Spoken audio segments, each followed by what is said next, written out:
오늘은 여러분과 함께 회개하고 복음을 믿으라 라고 하는 제목으로 함께 말씀을 나누려고 합니다. 말씀을 통하여 성령님께서 각자에게 들려주시는 그 세미한 음성을 듣기를 바랍니다. 여러분, 오늘 설교가 굉장히 좀 중요한 설교입니다. 이미 여러분이 잘 알고 있는 내용이라고 할지라도 여러분 정말 오늘 말씀에 귀를 기울여 주시기를 바랍니다. 그러면 여러분의 인생 전반에, 정말 여러분의 인생 가운데에 놀라운 기적 같은 역사가 이루어질 줄로 믿습니다. 고은 시인의 그 꽃이라고 하는 시가 있습니다. 여러분 많이 들어보셨나요? 아주 짧습니다. 그러나 아주 이렇게 깊은 감동을 주는 시인데요. 내려갈 때 보았네, 올라갈 때 못 본 그 꽃. 네, 아주 짧죠? 다시 한번 읽어드릴까요? 내려갈 때 보았네, 올라갈 때 못 본 그 꽃. 여러분, 우리가 인생에서 승승장구할 때는요, 보이지 않는 것들이 많아요. 오로지 내 꿈과 비전만 보입니다. 그러나 우리의 인생은 올라갈 때가 있는가 하면은 내려올 때도 있습니다. 우리의 인생에서 내리막길에서만 볼 수 있는 꽃이 있다는 겁니다. 우리가 내리막길에서 비로소 자신의 인생에 대해서 진지하게 고민을 하게 됩니다. 과연 나는 누구인가? 나는 어디서 왔으며 무엇을 위해서 살고 있는가? 죽음 이후에는 과연 무엇이 기다리고 있을까? 내리막길에서 우리가 비로소 이런 질문을 갖게 되고 고민을 하게 된다는 겁니다. 이런 고민을 할 때 우리가 더욱 성숙한 자리로 나아갈 수 있게 되는 겁니다. 그래서 빌 게이츠는 회사에서 직원을 뽑을 때 이력서에 실패한 그런 이력을 가진 사람을 채용했다고 합니다. 그런데 하나님도 사람을 쓰실 때 실패한 사람을 사용하신다는 것 아십니까? 오늘 본문에 마가복음을 기록한 마가는요, 인생에 있어서 실패를 경험한 사람이에요. 마가는 경제적으로 참 여유 있고 부유한 가정에서 자랐습니다. 마가의 집에는요, 큰 다락방이 있었어요. 그래서 그 다락방에서는 예수님과 그의 제자들이 마지막 유월절을 보내실 때에 그 마가의 다락방에서 만찬을 보내기도 하셨습니다. 뿐만 아니라 오순절날에 성령이 강림하셨는데 그 성령이 강림한 그 장소가 어디인가 하면 마가의 다락방이었습니다. 마가는 어릴 때부터 그런 부유한 집에서 자랐고 또 정말 그 예수님을 많이 듣고 기적을 경험하면서 자랐었던 것 같습니다. 뿐만 아니라 이 마가의 외삼촌이 있었는데 초대교회에서 엄청난 영향력을 끼쳤던 바나바가 이 마가의 외삼촌이었습니다. 그런데 외삼촌 바나바와 함께 그리고 바울과 함께 안디옥 교회의 파송을 받아서 마가가 전도 여행을 떠나게 되었는데 밤빌리아의 버가라고 하는 지역에서 중도 포기를 하고 예루살렘으로 돌아오게 됩니다. 어릴 때부터 너무 귀하게 자라다 보니까 낯설고 어려운 환경에서 적응을 못했던 것 같아요. 그래서 실패자, 낙오자가 되어서 고향으로 돌아오게 됩니다. 그리고 그 이후에 또 바울과 바나바가 전도 여행을 떠나게 되는데 마가가 바울로부터 버림을 받게 됩니다. 너는 실패자이기 때문에 함께 갈 수 없다는 거예요. 비겁하고 또 정말 두려움 때문에 도망갔기 때문에 함께 갈 수 없다는 말을 합니다. 그래서 바울로부터 마가는 버림을 받게 됩니다. 초대교회에서 여러분 바울은요 가장 영향력 있는 사람이었습니다. 성경에 있어서 전반을 기록한 사람이 바울 아닙니까? 거기에서 이제 좀 마가는 제외되게 됩니다. 자, 그런데 마가가 인생에서 실패를 경험한 후에 비로소 하나님을 의지하게 되었고 복음의 비밀을 발견하게 되었습니다. 그래서 인생에서 진정한 복음이 무엇인지 우리에게 가르쳐주고 있습니다. 자, 그러면 마가 요한이 전하는 복음의 비밀은 무엇일까요? 오늘 본문 1절의 말씀을 우리가 함께 읽겠습니다. 시작. 하나님의 아들 예수 그리스도의 복음의 시작이라. 여러분, 지금 마가는 그의 복음서를 통하여서 우리에게 복음이 무엇인지 가르쳐주고 있습니다. 이 복음이라고 하는 단어는 헬라어로 유앙겔리온이라고 하는 단어인데요, 유라고 하는 말은 굿이라고 하는 말이고 앙겔리온이라고 하는 말은 메시지라고 하는 말입니다. 그래서 유앙겔리온이라고 하면 굿뉴스, 이렇게 이해하시면 되겠습니다. 그런데 그 예수님 당시, 마가 요한이 살았던 그 당시에 이 복음이라는 유앙겔리온이라고 하는 단어는 매우 유대인들에게는 친숙한 단어였습니다. 20세기 초에 로마가 지배하던 지역에서 주전 9세기에 새겨진 비문이 발견이 되었는데요, 그 비문에 보시면 당시에 있는 사람들이 이 복음, 유앙겔리온이라고 하는 단어를 어떻게 인식하고 있었는지 우리가 조금 알 수가 있는데요, 그 비문의 내용은 다음과 같습니다. 우리의 삶의 전부를 주장하며 우리에게 열정과 관심을 보이는 신의 섭리는 아우구스투스를 통해 가장 완벽한 인간의 삶의 완성을 주었다. 신은 그를 인간에게 유익을 주는 미덕으로 충만케 했으며 그는 우리와 우리의 자손을 위한 구원자로 보내심을 받은 사람이다. 그를 통해 전쟁이 그쳤으며 온 세상의 질서가 생겨났다. 그 신 아우구스투스의 탄생일은 온 세상을 위한 복음의 시작이었다.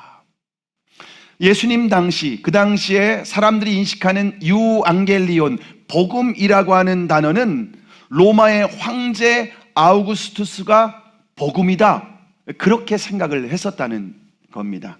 왜냐하면 이 아우구스투스 황제는요, 가장 완벽한 인간이며 그의 삶은 미덕으로 가득하며 그를 통해 전쟁이 그치고 온 세상의 질서가 만들어졌고 모든 사람의 구원자이기 때문입니다.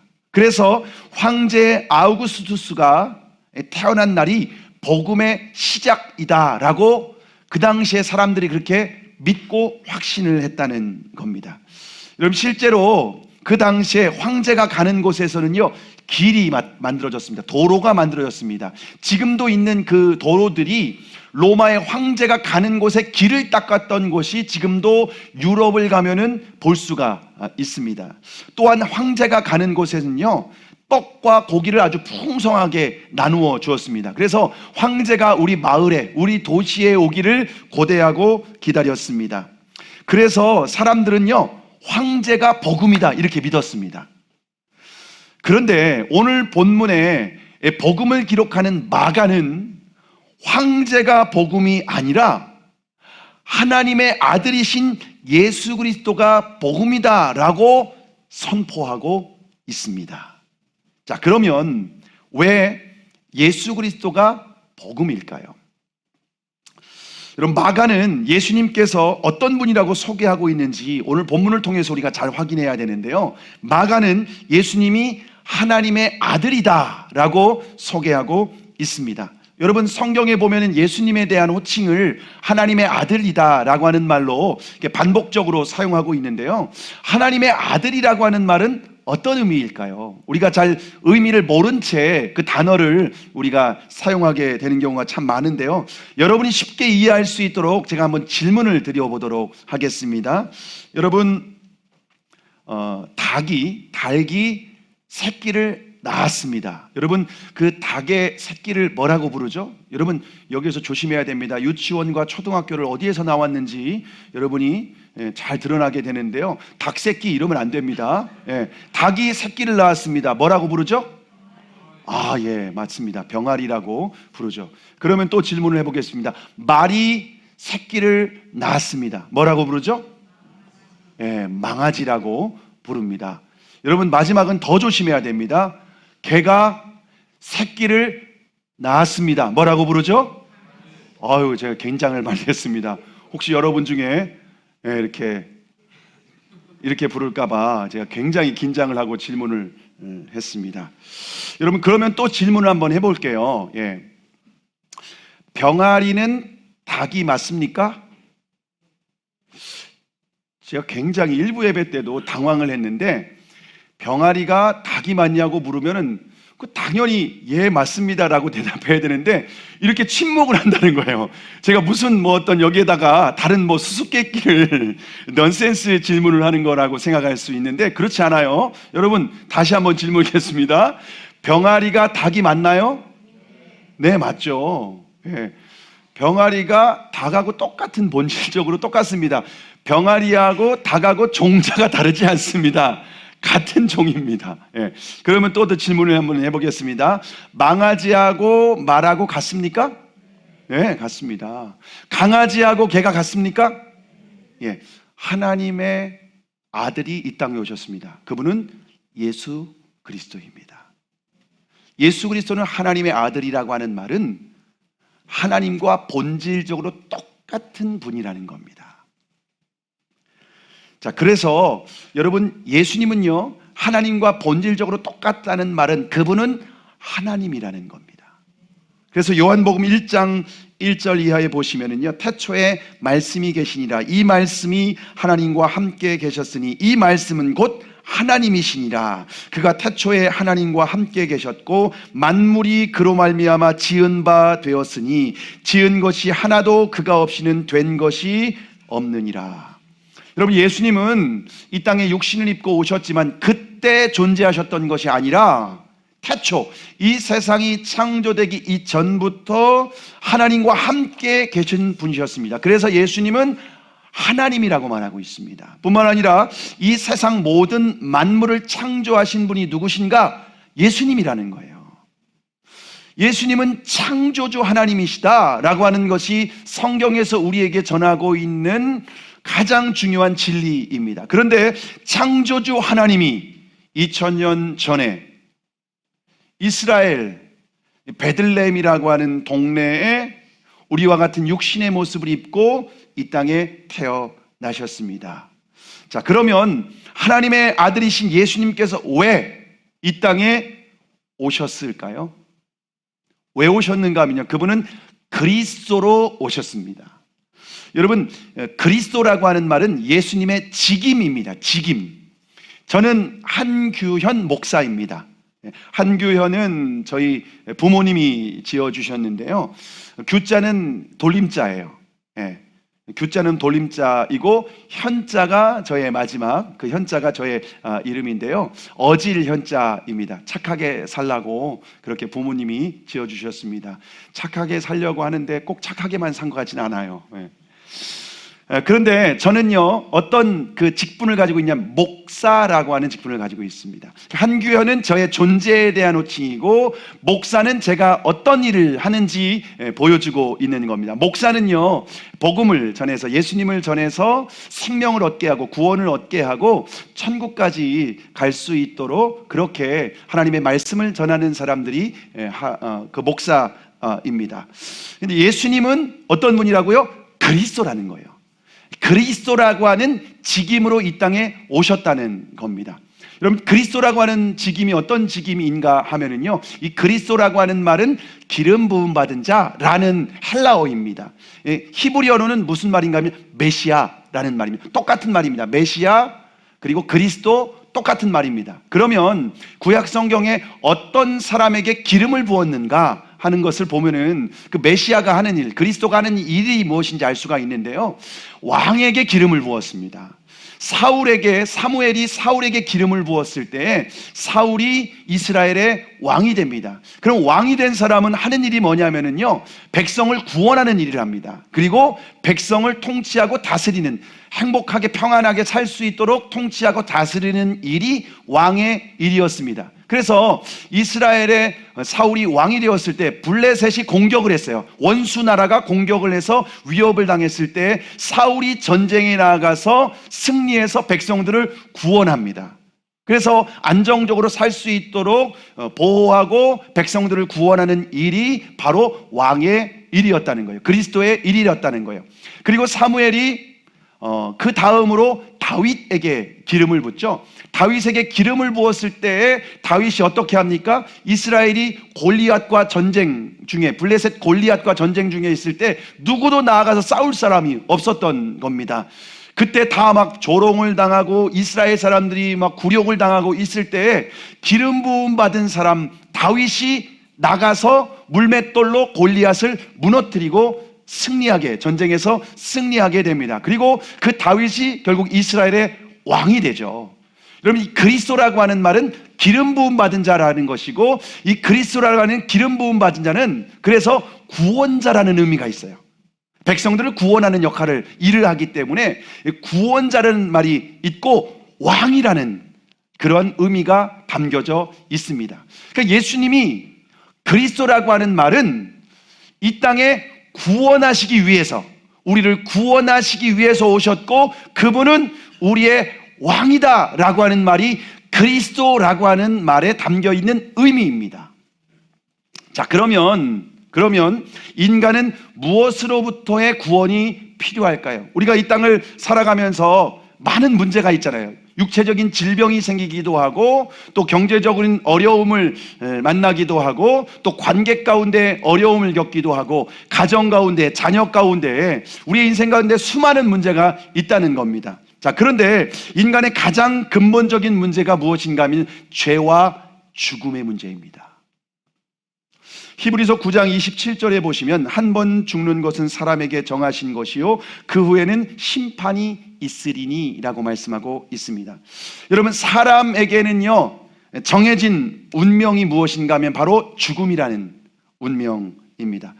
여러분이 아무리 좋은 음식을 먹고 아무리 좋은 영양제를 먹고 아무리 운동을 열심히 한다고 할지라도 결국에는 죽게 되어 있습니다. 혹시 여러분 중에 아닌 것 같은데요? 혹시 그렇게 생각하시는 분이 있습니까? 그러면 그런 분들께 관리해 줘야 돼요. 그리고 병원에 모시고 가시기 바랍니다. 정신이 좀 문제가 있다는 겁니다. 안 죽는 사람이 없어요. 다 죽는 것은 정해진 이치라고 하는 겁니다. 중국의 진나라의 시황제는요, 전국을 통일한 후에 영원히 살고 싶었어요. 권력을 갖고 모든 것을 다 가지니까 영원히 살고 싶은 그런 욕심이 있었습니다. 그래서 불로초를 구해와라 라고 하면서 신하들을 보냈습니다. 그런데 구했습니까? 불로초를 구하지 못했습니다. 제가 며칠 전에 검색을 해보니까 동충하초가 그렇게 진시황이 즐겨 먹었던 그런 음식이라고 합니다. 불로초라고 생각했던 거죠. 그런데 여러분, 동충하초를 아무리 먹어도, 녹용을 아무리 먹어도, 여러분 인삼, 홍삼을 아무리 먹어도 결국에는 죽습니다. 내가 이거 먹으면 안 죽겠지? 아니에요. 여러분, 다 죽게 되어 있습니다. 죽음은 누구도 피해갈 수가 없습니다. 자, 그런데 죽음으로 끝나는 것이 아니라는 거예요. 죽음 이후에는 하나님의 심판이 기다리고 있다. 인간은 심판을 통해서 죄인은 지옥의 형벌을 받게 되고 의인은 천국에서 영생을 누리게 됩니다. 여러분, 천국과 지옥은 성경에서 가르치는 핵심적인 주제입니다.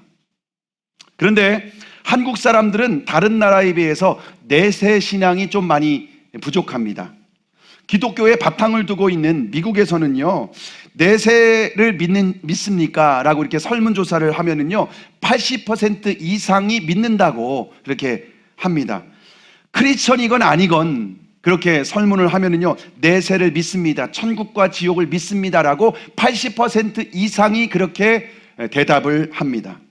그런데 한국에서 설문조사를 했는데요, 먼저 기독교인들에게 물었습니다. 기독교인들이 영원한 내세 천국을 믿는가, 아니면 이 땅에서의 상징적인 천국만 믿는가, 이렇게 질문을 했는데요, 그 질문에 기독교인들 중에서 내세 천국을 믿지 않고 이 땅에서 천국과 같은 삶을 살아가는 것이라고 응답한 사람이 41.1%였다는 거예요.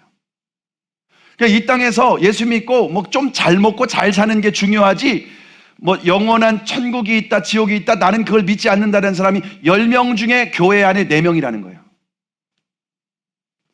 비기독교인의 경우에는요, 내세를 믿는다라고 하는 대답을 한 사람이 33.9%였습니다. 비기독교인의 경우는요, 66%가 내세를 믿지 않는다는 겁니다. 미국하고 굉장히 많은 차이가 있습니다. 왜 이렇게 한국 사람들은 내세를 그렇게 별로 관심이 없을까? 왜 그런가 보니까 지금 우리나라 사람들은요, 굉장히 관심이 있는 것이 모든 가치가 물질주의화되어 있기 때문에 그렇습니다. 지금 당장 내가 어떤 직장에 다니는 게 중요하고, 지금 당장 내가 뭘 먹고 사는지가 중요하고, 지금 당장 내가 어떤 차를 타는지가 중요하고, 지금 당장 내가 어떤 집에 사는지가 중요하다고 생각하는 사람들이 지금 현대 한국 사람들이라는 거예요. 지나치게 물질주의화되어 있기 때문에 죽음 이후의 세상에 대해서 별 관심이 없이 살아간다는 겁니다. 그런데 여러분, 성경은 우리의 영원한 운명에 대해서 매우 심각한 진리로 가르치고 있습니다. 우리가 미루거나 회피한다고 해서 내세가 없는 게 아니에요. 나는 내세를 믿지 않아, 인정하지 않아, 그래도 존재하는 거예요.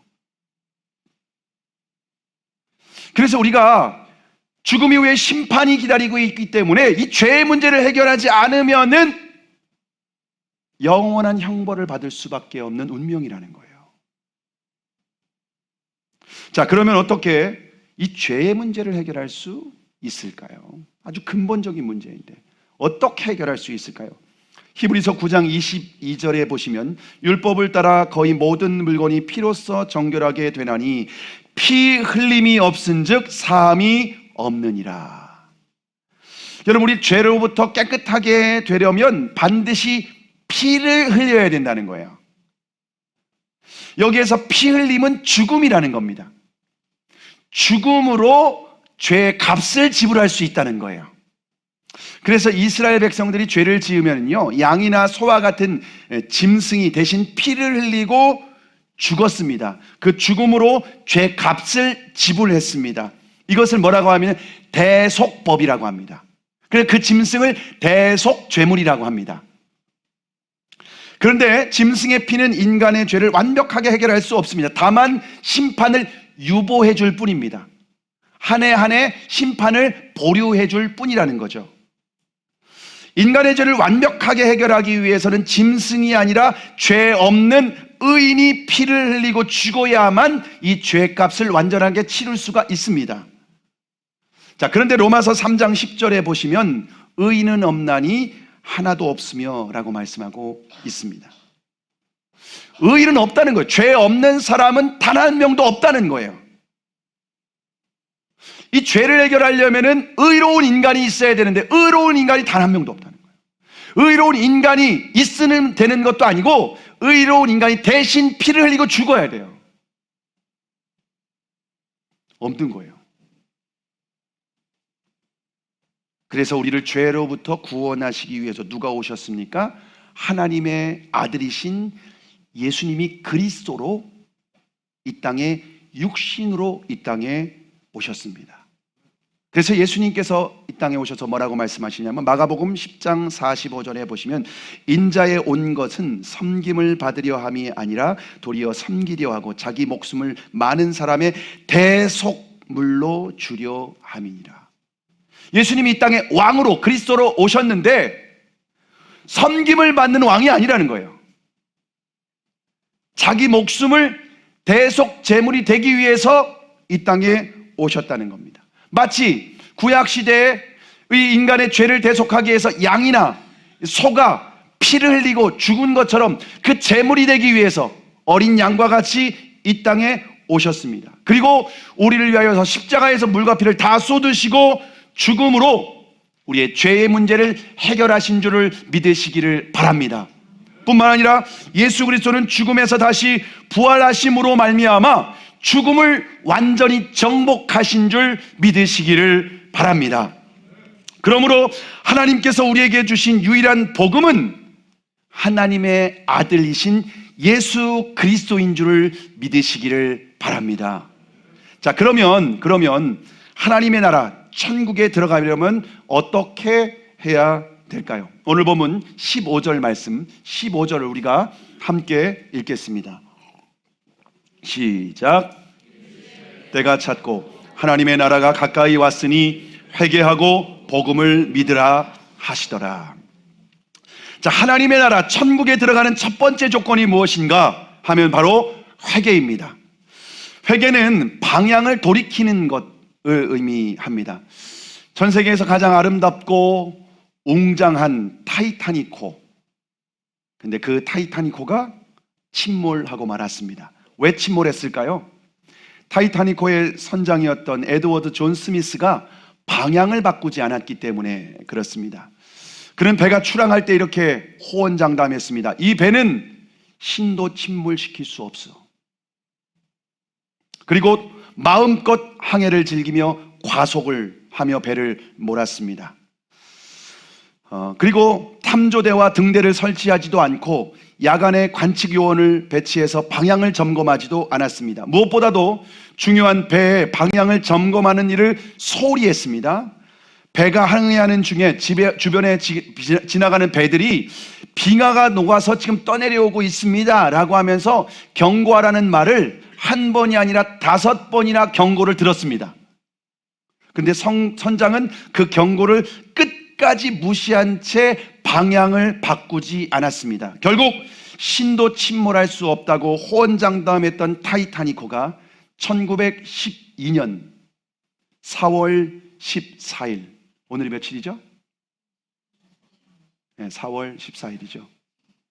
1912년 4월 14일 빙산과 충돌하고 15일 새벽 2시에 1517명과 함께 타이타닉호는 바다에 침몰하고 말았습니다. 하나님의 아들이신 예수 그리스도께서 이 땅에 오셔서 우리에게 말씀하십니다. 회개하라. 뿐만 아니라 수많은 주변에 있는 전도자들을 통하여 예수 믿는 사람들을 통해서 우리에게 회개의 메시지를 반복적으로 전하고 있습니다. 한 번이 아니라 50번, 500번도 더 들었을 겁니다. 만약 하나님의 경고, 우리 주 예수 그리스도의 경고를 무시하고 인생의 방향을 돌이키지 않으면 죄와 함께 영원히 지옥에 침몰될 것입니다. 더 이상 지체하지 말아야 됩니다. 우리에게 항상 기회가 있는 것은 아니기 때문에 그렇습니다. 하나님께서 우리의 인생에 기회를 주셨을 때에 인생의 방향을 돌이켜야 됩니다. 근데 회개는 감정적으로 어떤 죄책감을 느끼거나 눈물을 흘리는 것이 아닙니다. 회개는 인생의 방향을 하나님께로 돌이키는 것을 말합니다. 하나님 나라에 들어가는 두 번째 조건, 천국에 들어가는 두 번째 조건은 믿음입니다. 믿음은 삶의 주인을 바꾸는 것을 말합니다. 우리가 회개하기 전에는 내가 주인된 삶을 살아갑니다. 모든 것을 판단하고 모든 것을 결정하고는 기준이 누군가면요, 나 자신입니다. 내가 왕된 삶을 살아가는 거죠. 자신의 경험과 지식 그리고 감정에 의존해서 모든 것을 판단하고 결정을 합니다. 음식을 먹을 때도 어떻게 하죠? 이거는 좋아하는 음식, 싫어하는 음식이 있죠. 내 입맛에 따라 결정을 하는 거죠. 근데 여러분, 실제로 내가 싫어하는 음식이 내 몸에 좋은 게 너무 많아요. 내가 좋아하는 음식인데 내 몸에 해로운 게 너무 많아요. 근데 우리는 그 기준을 어떻게 잡고 있죠? 내 입맛에, 내 느낌에. 내가 좋아하면 좋은 음식, 내가 싫어하면 나쁜 음식이라고 생각을 하는 거죠. 이처럼 우리는 모든 것을 판단하고 결정하는 기준이 나라는 겁니다. 근데 예수님을 주님으로 믿는다는 것은요, 이제는 내가 주인된 삶에서 예수님이 주인된 삶을 사는 겁니다. 나는 내 인생의 문제를 해결할 수 없는 거예요. 죄의 문제도 해결할 수 없고, 죽음의 문제도 해결할 수 없고, 우리의 가정의 문제도 해결할 수 없고, 내 자녀의 문제를 해결해 줄 수도 없고, 내 몸에 어떤 질병이 있다고 해도 해결할 수도 없고, 결혼했는데 자녀를 잉태하지 못해도 내가 해결할 수 없고, 우리의 인생에 해결할 수 없는 문제가 수많은 문제가 있습니다. 그래서 우리는 인생의 좌절과 실패와 절망을 수없이 많이 경험했습니다. 그래서 나로서 되는 거 아니네. 하나님의 아들이신 하나님, 천지만물을 창조하신 하나님, 나를 구원하시기 위해서 오신 그리스도, 그분이 주인이시네, 그분이 왕이시네, 그분이 날 구원하시기 위해서 생명까지 내어주셨네. 그래서 그분을 나의 인생으로 주인으로 영접하는 것이 믿는 거예요. 교회 다니는 것이 믿는 게 아니고요, 예배를 드리는 것이 믿는 것이 아니고요, 인생의 주인이 바뀌는 것이 예수님을 믿는 겁니다. 근데 교회 안에 여전히 신앙생활하고 예배도 드리고 교회도 나오고 있지만 주인이 바뀌지 않은 사람이 너무 많아요. 예수님을 믿는다고 하는데 여전히 내가 주인 된 삶을 살아가고 있어요. 그런 사람은 예수님이 주시는 은혜와 생명과 축복을 누리지 못합니다. 예수님을 믿는 것은 주인이 바뀌는 것이기 때문에 그렇습니다. 근데 예수님을 주님으로 믿으면 그분이 죄와 죽음의 문제를 해결하십니다. 사망으로부터 우리를 구원하십니다. 죄로부터 우리를 구원하십니다. 다른 이로서는 구원받을 수 없습니다. 천하 인간의 구원받을 만한 다른 이름을 우리에게 주신 일이 없습니다. 오직 예수님만이 길이요 진리요 생명이신 줄 믿으시기를 바랍니다. 예수 그리스도를 구원자와 주님으로 이제 믿는다면 여러분 어떤 존재가 되는가, 어떤 사람이 되는가? 요한복음 1장 12절에 보면 영접하는 자, 곧 그 이름을 믿는 자들에게는 하나님의 자녀가 되는 권세를 주셨으니 라고 말씀하고 있습니다. 우리가 예수님을 나의 구원자와 나의 주님, 나의 왕으로 영접하는 사람은 부활하신 예수 그리스도께서 우리의 마음에 들어오십니다. 누구든지 그 예수 그리스도를 주님으로 영접하는 사람은 하나님의 자녀가 됩니다. 영원한 생명을 얻는 것뿐만 아니라 하나님의 자녀로 이 땅에서 특권을 누리며 살아가게 된다라고 말씀을 하고 있습니다. 그래서 이 땅에서도 생명과 풍성한 삶을 누릴 뿐만 아니라 우리를 천국까지 인도하시는 줄 믿으시기를 바랍니다. 여러분, 그러므로 우리가 예수님의 주인 되심을 더 이상 지체하지 않기를 바랍니다. 얼마나 실패를 경험하고 얼마나 절망을 경험하고 얼마나 내 인생의 한계를 경험해야 예수님을 주님으로 영접하시겠습니까? 여러분, 기회는 항상 있지 않습니다. 우리가 오늘 예수 그리스도를 우리의 인생의 주인으로 영접하셔서 죄와 죽음의 문제를 해결할 뿐만 아니라 이 땅에서도 하나님의 자녀된 삶, 그 특권을 누리는 인생이 되기를 주님의 이름으로 축복합니다. 마지막으로 여러분에게 소개하고 싶은 글이 있습니다. 이탈리아의 오르반 대학의 강당에 가면은요, 그리고 그 다음에는 이라고 하는 글귀가 새겨져 있다고 합니다. 그것이 새겨지게 된 이유는 16세기에 법을 공부하는 한 학생이, 고학생이 돈이 없어서 학교를 계속 다닐 수가 없었습니다. 그래서 필립 넬이라고 하는 노인을 찾아가게 됩니다. 그리고 자신의 어려운 사정을 이렇게 그 노인에게 호소하면서 좀 공부할 수 있도록 자신을 지원해 달라고 도움을 요청했습니다. 필립 넬은 그 가난한 대학생의 법대생의 이야기를 듣고 경제적 지원을 해주겠다고 약속을 했습니다. 얼마나 기분이 좋았겠습니까? 그런데 이 필립 넬이라고 하는 노인이 그 학생에게 몇 가지 질문을 하겠다라고 이렇게 질문을 던졌습니다. 자네가 자네에게 이 돈을 주면 이 돈으로 무엇을 하겠는가? 네, 먼저 법대를 마치겠습니다. 그리고 그 다음에는 변호사가 되겠습니다. 그리고 그 다음에는 돈을 많이 벌어야 되겠지요. 그리고 그 다음에는 집도 사고 마차도 준비하겠습니다. 그리고 그 다음에는 결혼을 하겠습니다. 그리고 그 다음에는 자식을 낳고 교육을 시켜야겠지요. 그리고 그 다음에는 그 자식을 성장시켜서 출가시켜야겠지요. 그리고 그 다음에는 점점 나이가 먹고 늙어가겠지요. 그리고 그 다음에는 이 가난한 법대 고학생이 깊은 상념에 빠지게 됩니다. 아무 대답도 하지 못하고 고개를 떨굴 채 한참을 생각하고 있었습니다. 그때 이 필립 넬이라고 하는 노인이 아주 분명하고 강한 어조로 그 다음을 이어갔습니다. 그리고 그 다음은 죽음이야. 그리고 그 다음은 심판이야. 그리고 그 다음은 영원이야. 여러분, 우리에게 주어진 현실을 열심을 최선을 다해서 사는 것도 참 중요하죠. 그러나 그것보다 더 중요한 것이 있습니다. 과연 나는 누구지? 나는 어디서부터 와서 무엇을 위해 살고 어디로 가는 거지? 죽음 이후에는 과연 무엇이 기다리고 있지? 여러분, 이것이 훨씬 더 중요한 문제입니다. 우리는 현실의 문제에 사로잡혀서 그 죽음 이후를 준비하지 못하는 그런 사람들이 너무나도 많이 있습니다. 여러분, 공부하는 학생이 수능 시험이 오고 있는데 준비하고 있지 않으면 어리석은 학생이라고 말을 합니다.